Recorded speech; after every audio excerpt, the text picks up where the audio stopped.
Welcome to our exploration of philosophical movements. Today we'll journey through the thoughts and theories that have shaped human understanding of existence, knowledge, morality, and social order.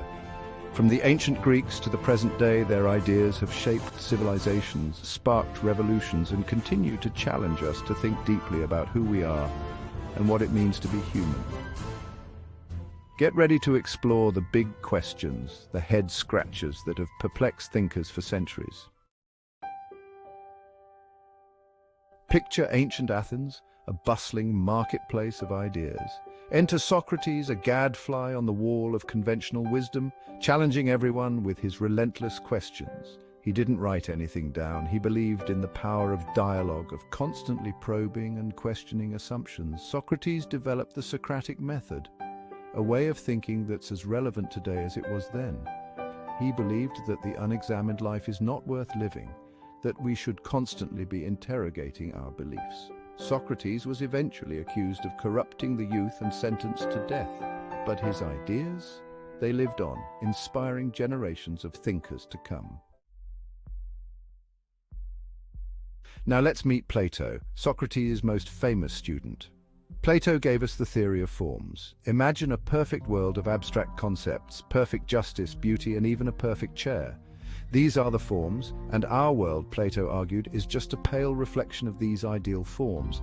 Plato believed that philosophers, those who could grasp these abstract concepts, should be kings. Yep, philosopher kings, the wisest among us, calling the shots. It's a controversial idea, but one that raises important questions about leadership, knowledge, and the role of experts in society. Is it beautiful because it participates in some abstract ideal of beauty? It's enough to make you question the very nature of reality.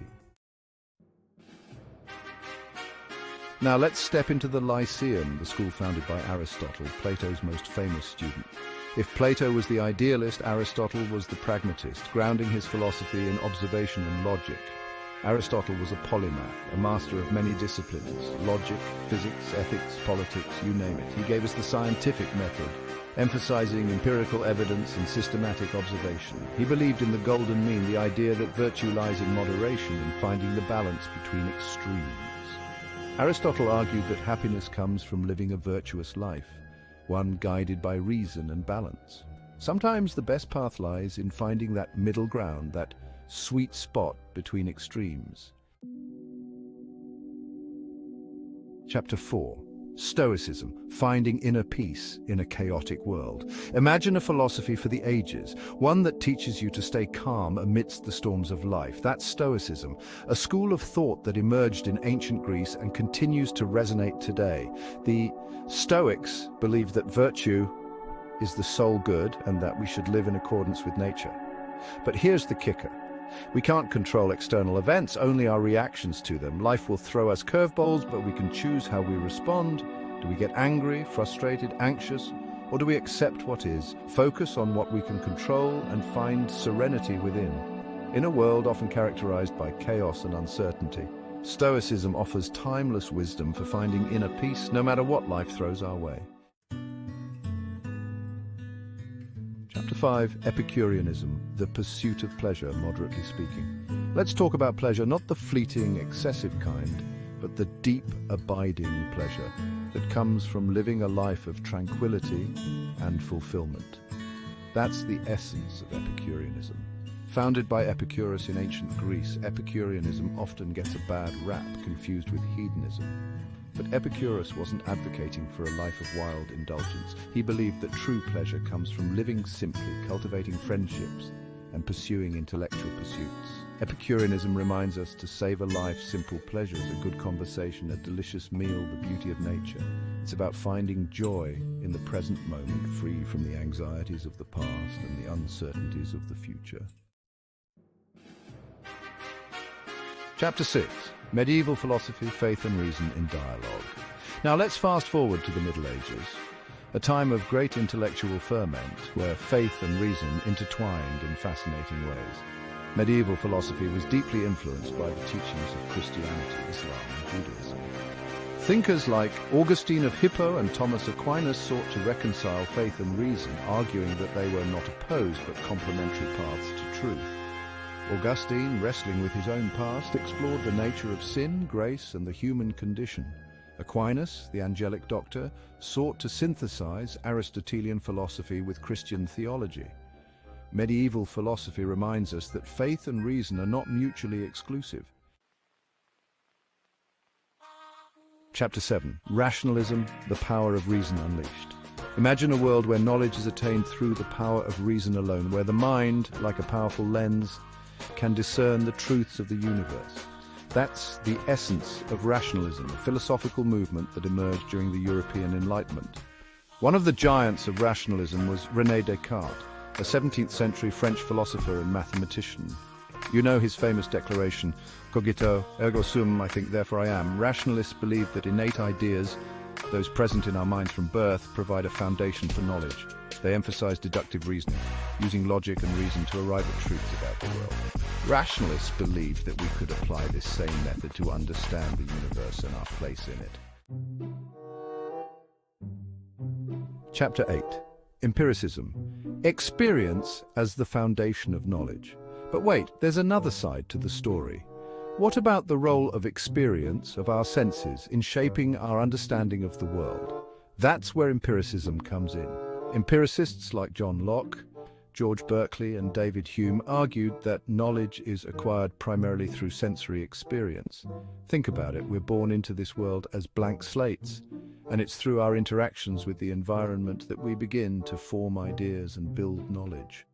Locke argued that there are no innate ideas, that our minds are like empty vessels waiting to be filled with experiences. Empiricism reminds us that our experiences shape our understanding of the world. Chapter 9. Kant bridging the gap between reason and experience. Now, imagine a philosophical heavyweight stepping into the ring trying to reconcile these seemingly opposing views, rationalism and empiricism. That's Immanuel Kant, an 18th century German philosopher who revolutionized our understanding of knowledge. Kant argued that both reason and experience play a role in shaping our understanding of the world. We have innate categories of understanding like space, time, and causality that structure our experiences. We can't know the world as it is in itself, what Kant called the noumenal realm, only the world as it appears to us, the phenomenal realm. Kant's ideas had a profound impact on philosophy, influencing everything from ethics to aesthetics. He argued that morality is grounded in reason, that we should act according to universal principles, and that we have a duty to treat all rational beings with respect. Chapter 10. Existentialism, freedom, angst, and the search for meaning. Picture this. The world is absurd, devoid of inherent meaning. You're thrown into existence without a script, free to create your own essence through your choices. Sound liberating? Terrifying? Maybe a bit of both. Welcome to the world of existentialism. Sartre famously declared that existence precedes essence, meaning we are born into this world without a predetermined nature or purpose. We are free to define ourselves through our actions and choices. Existentialism reminds us that we are free to create our own meaning, to live authentically in the face of absurdity. Chapter 11. Postmodernism, questioning grand narratives. Hold on to your hats because things are about to get really meta. Postmodernism, a late 20th century movement, challenges the very foundations of knowledge, truth, and objectivity. Thinkers like Michel Foucault, Jacques Derrida, and Judith Butler questioned grand narratives, those overarching stories we tell ourselves about history, progress, and identity. They argued that these narratives are often used to marginalize certain groups and maintain power structures. Foucault, in his analyses of power, argued that knowledge is never neutral, but always implicated in power relations.